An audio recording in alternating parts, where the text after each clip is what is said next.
Hello, Watem here and welcome back to small Higurashi When They Cry. Last time we were learning about the rules behind Higurashi. We've had X and Y. Wonder if it will have Z.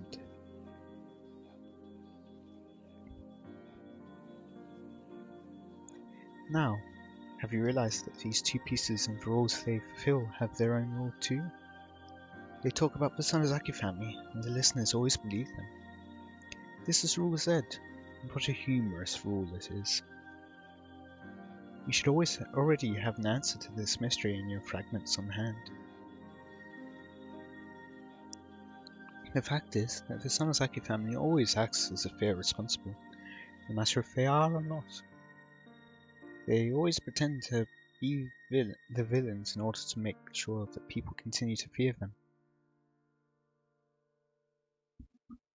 As a result, the villagers have believed that the Sonozaki family has been pulling the strings ever since the dam conflict ended. Karado Oishi and Mio Takano were simply fooled by that rule. But was Mio Takano fooled?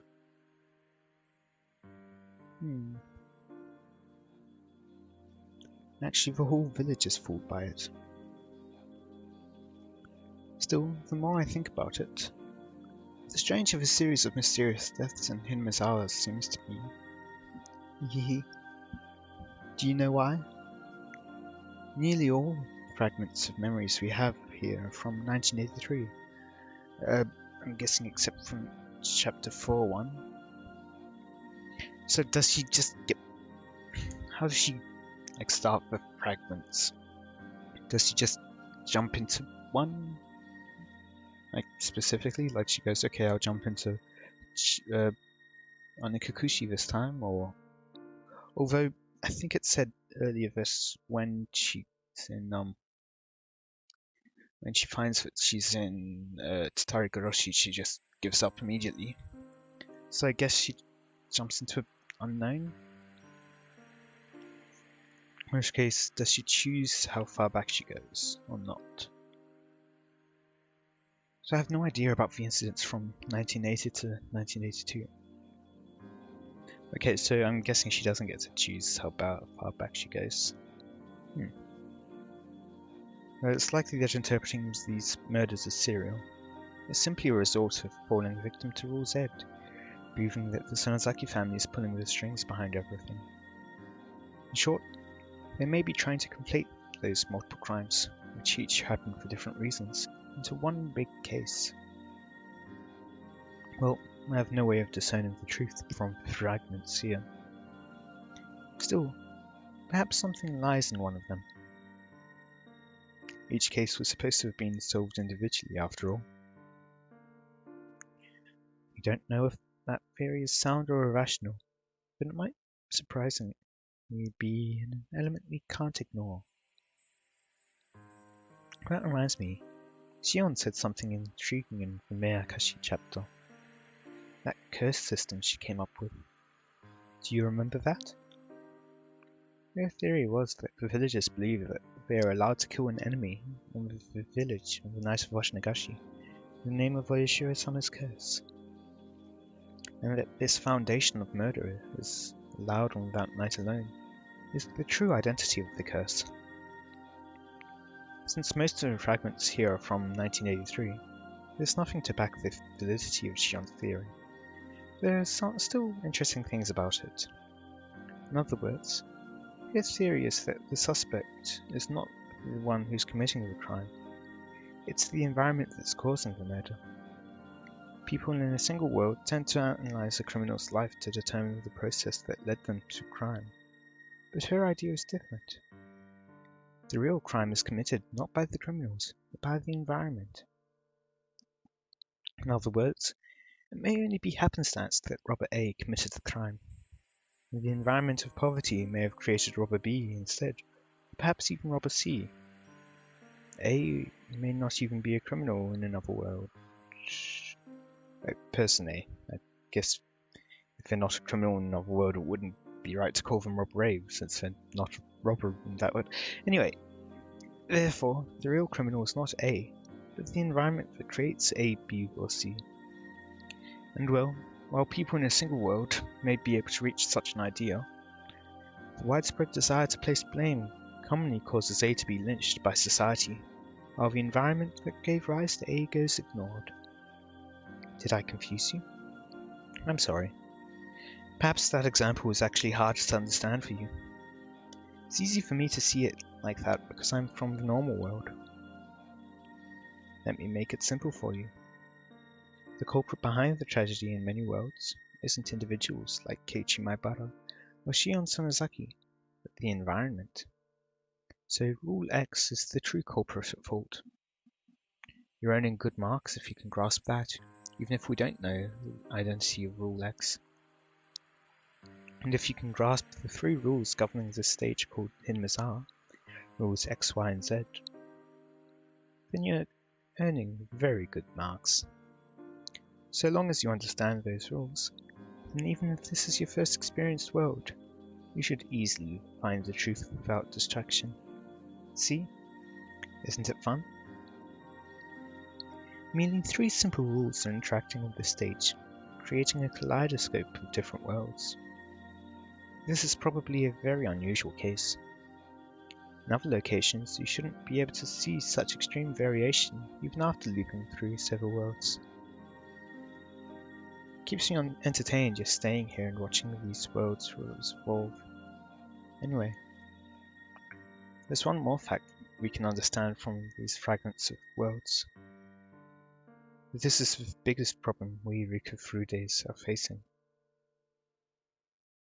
The fact that Rika Furude always dies each time.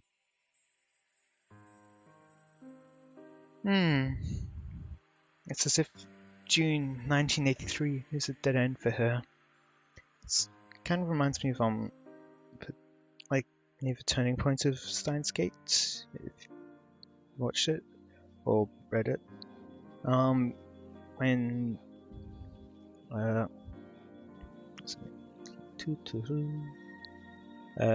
Mayushi is constantly getting killed.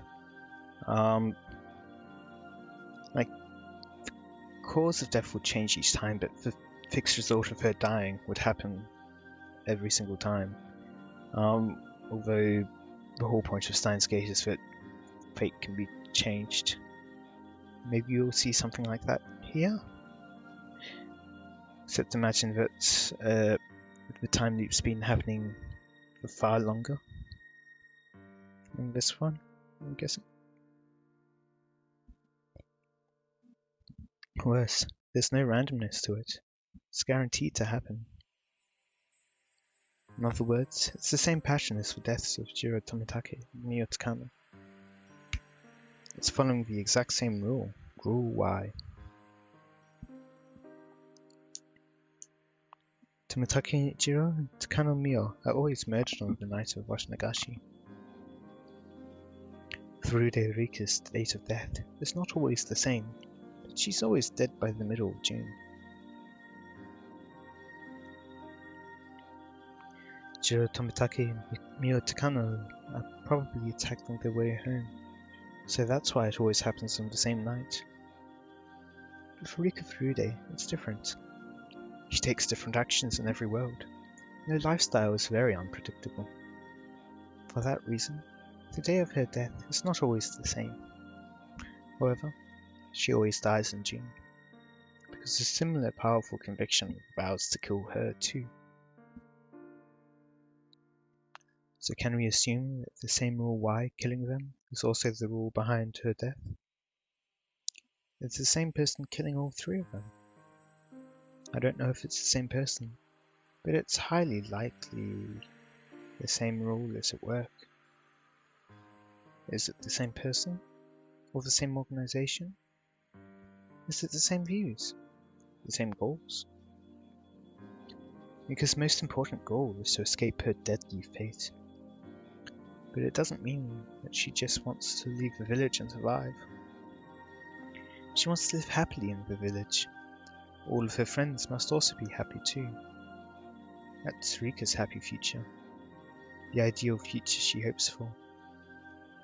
It's tragic that we can't realize such a simple desire, no matter how many times you repeat this. Though, It's a tragedy we're only able to perceive because we're beings capable of comparing the fragments from different worlds. By the way, I have some interesting information. While Rika is almost always killed by Rule Y, have you noticed that she's killed by Rule X in some worlds? Right. It happened in the Watem and Minagoroshi chapters. Rika Frude committed suicide. You can say she was more or less killed by Rule X via Shion Sonozaki in those worlds. In other words, this is a blunder for Rule Y. Rule Y is trying to kill Rika with a strong desire to achieve some aim. She was killed before that, as a result of the unrelated Rule X. That might have caused them to show some disturbance. If Rule Y's objective is simply to bury Rika, then that's not a problem. But if they have some objective beyond that, then that might show up as some other phenomenon. Perhaps the Watem and Minagoroshi chapters have something in common. Something that doesn't happen in the other worlds. Unfortunately, we're Rika Frude, so we don't know what happens after Rika is dead. Or, by any chance, do you know what happened? Since I'm Rika Frude, I only know of events during Rika's life. You, on the other hand, are a special existence who was born in a superior world. Is there anything that didn't happen in the Higurashi and Minagoroshi chapters? That happened in all the other worlds after Rika's death? If you know anything, that must be another truth behind Rule Y. I'm surprised that in all world lines you still think that.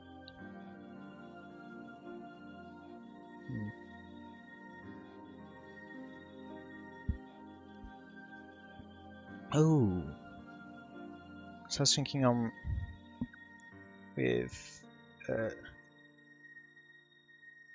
mean, it's hard to remember exactly what happened after Rika died in those chapters, but I do remember the epilogue.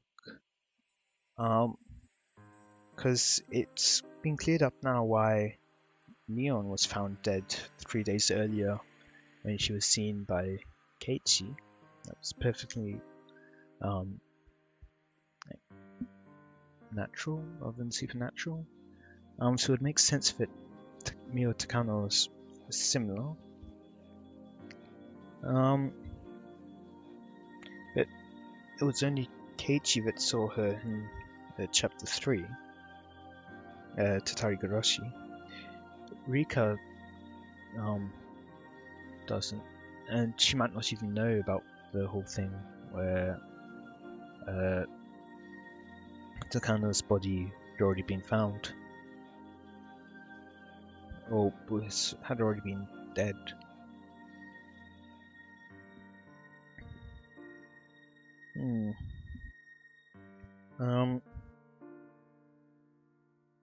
She also already gives up on in the Tarigoroshi chapters, so she might not notice. But that's something which should happen in all the chapters still, because it happened before that. So that's not. I'll have to look back. I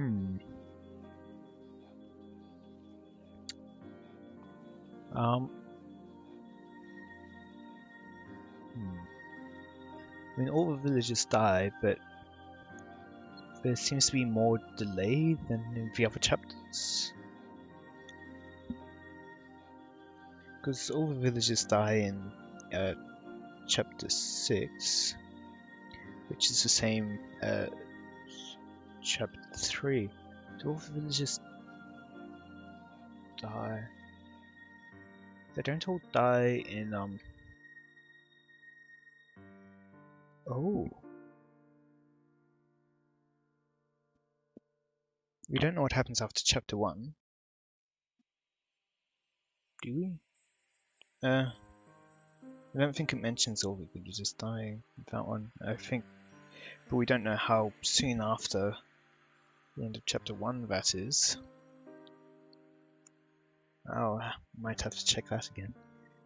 Chapter 2 and 4, not 2 and 4, 2 and we can ignore 4 for now, because we don't get to a death yet. Although actually, in the epilogue of chapter 4 they talk about how the town all dies, but that's unrelated, I guess, somewhat to the events of 1983.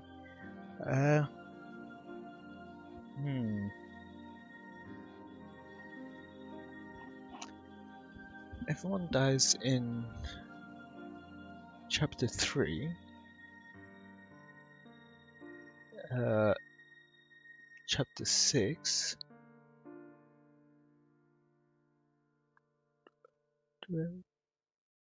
Don't think they all die in chapter 5. Don't think they all die in chapter 1 or 2. I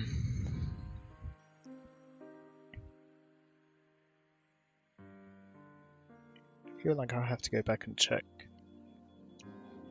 The memories I have here are all mainly about the chaos brought about by Rika Furude's friends. That is, all Lex. But its foundation was Z, and the obvious hostility common among all worlds, or Y, are what I believe to be the true rules governing this stage. If so, then Rika's path is a thorny one. She needs to fight Rule Y in order to survive. Unless she defeats it, she has no future past June 1983. And to win her own happiness, she must also beat Rule X to win her friend's safety. So long as that's undefeated, one of Rika's precious friends may be led to tragedy. If that happens, then even should Rika survive, she wouldn't have the happy future she hopes for.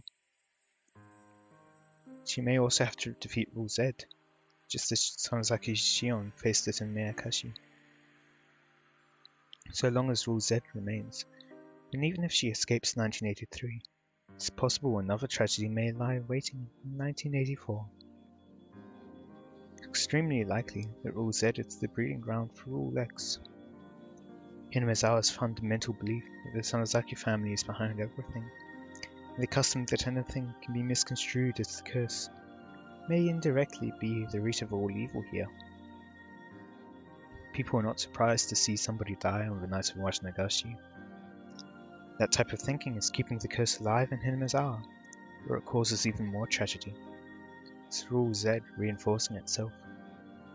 Rules X, Y, and Z. There are 3 rules that hunt Rika down in the eternal June of 1983. They're all tough obstacles. We didn't even figure out these 3 common rules until recently. Were you aware of them?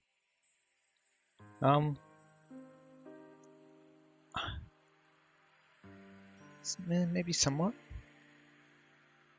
Ish. Like some of them, I guess, I understood but didn't really lay them out as rules. If you were, I'll give you straight A's. Yeah, like, we were taught Rule Z, but didn't really put it out as a rule so much. I tried so hard in the past to break these rules, but I was never successful. However, a miracle happened in the Minagoroshi chapter. Keiichi, remember? Keiichi Maibara was able to recognize a small fragment from another world by chance, and he beat Rule X. In the end, Rika was still killed that night by Rule Y though. But still, one rule was defeated. That was a huge leap forward.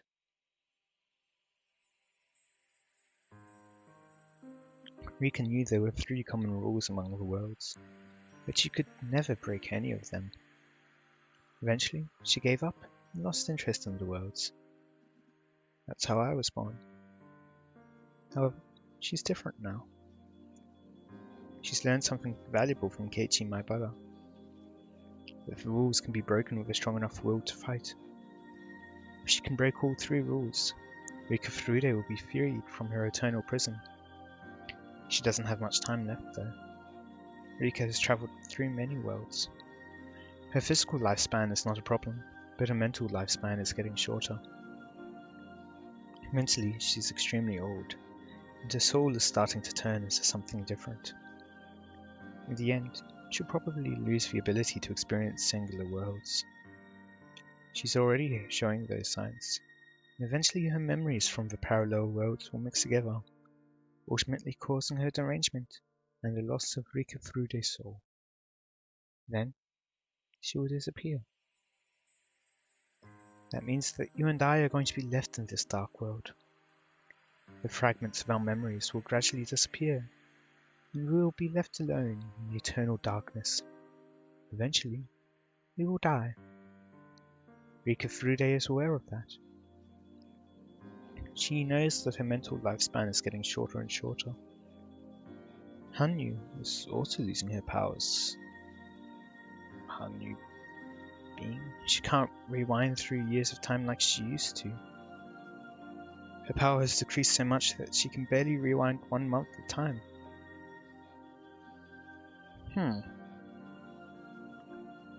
Is Hanyuu like Oishiro-sama?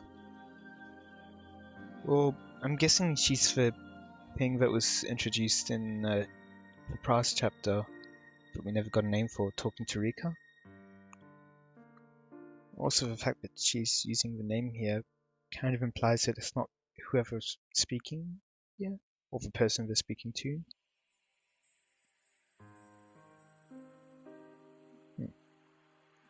She can barely rewind 1 month at a time.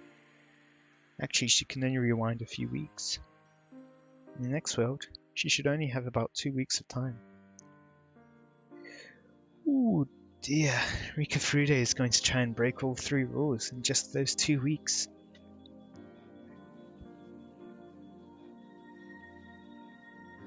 I wanted to know what's outside the well, so I tried to claw my way up from there.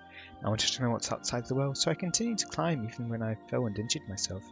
I finally realized that the higher I climb, the more pain I feel when I fall. When my curiosity towards the world and my physical pain become equal, I finally understood the meaning of the frog of the well.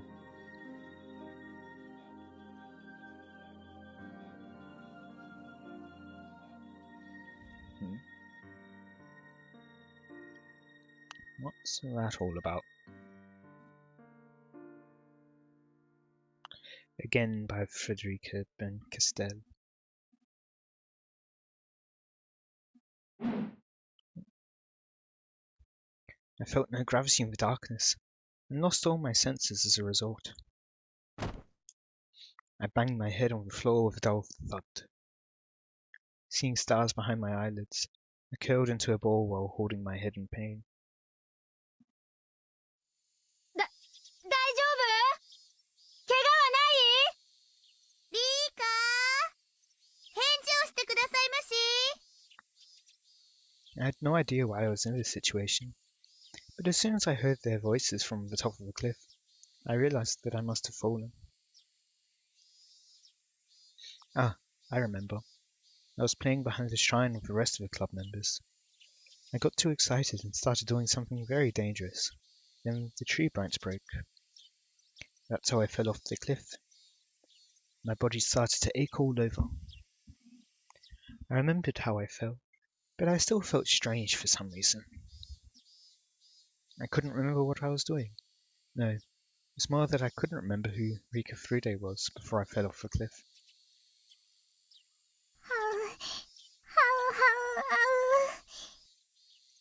I heard Hanyuu's panicked voice. Oh. I looked behind me and I saw Hanyuu standing there with a scared look on her face. Kind of looks like Rika. Are those horns? Yeah, that actually looks like the icon for this chapter. So this chapter is actually Hanyuu's chapter rather than Rika's chapter? Or Hanyuu.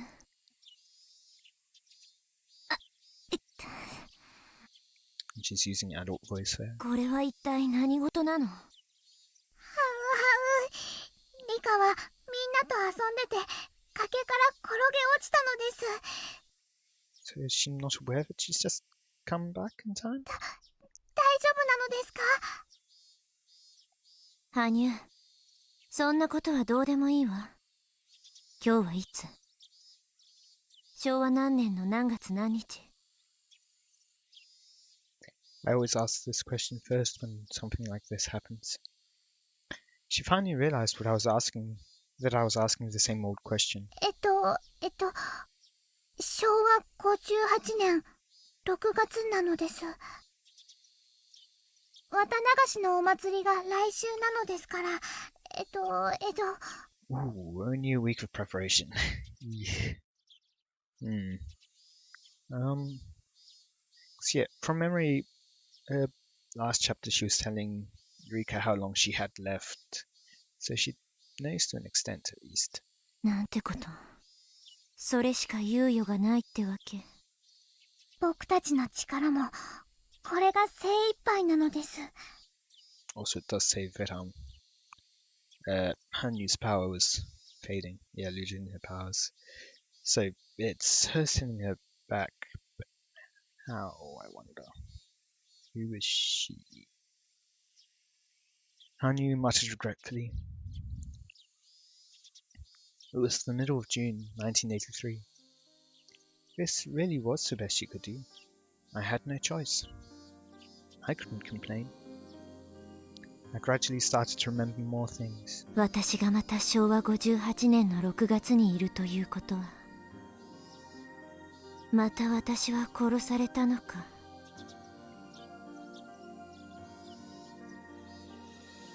After Rena surrendered to the police, all of the classmates were given checkups at the clinic.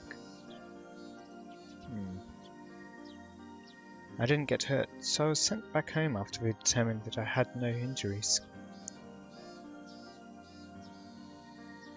My memory started getting vague from that point on, a common characteristic of my violent deaths. When my life is taken away violently, the memory before death becomes vague or static. It's like a violently ripped roll of toilet paper.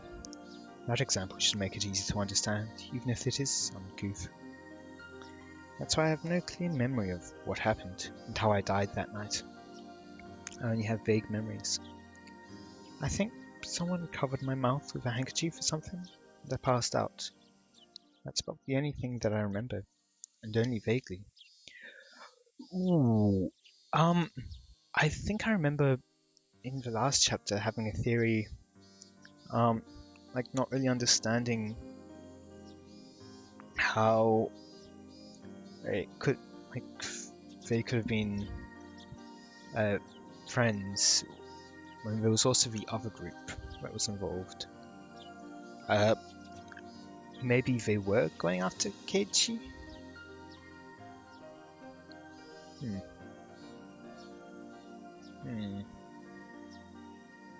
Also,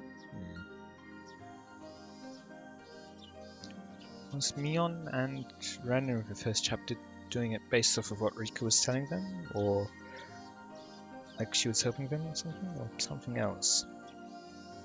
Because they had the medicine that Rika had in a couple of chapters. And I'm not even sure if it really happened.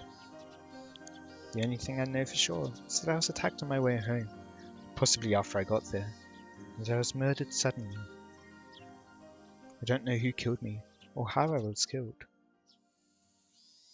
I'm glad that at least I don't remember the horrific ending to my life every time it happens. So yeah, in the third chapter it's something like her intestines are like brought out, like there's crows picking at it. Ew. Because of my experiences, I now understand why ghosts wander around this world, not knowing that they died so suddenly. If it's a death from a long-lasting illness, people tend to remember that they were sick. They can kind of assume that they died after being sick for a long time. So, can she see ghosts? I seem to remember something about last chapter when they went to the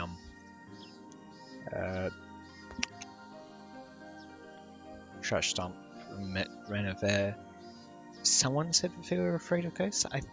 Well, didn't say, but it was kind of shown that they were afraid of ghosts. Was it Rena? Is she able to actually... not Rena. Was it Rika? Is she actually able to see ghosts? Is Hanyuu perhaps related to that? Is the footsteps perhaps related to that? Just more and more questions, really. I hope you all enjoyed. Let me know any feedback you have in the comments. And until next time, see ya.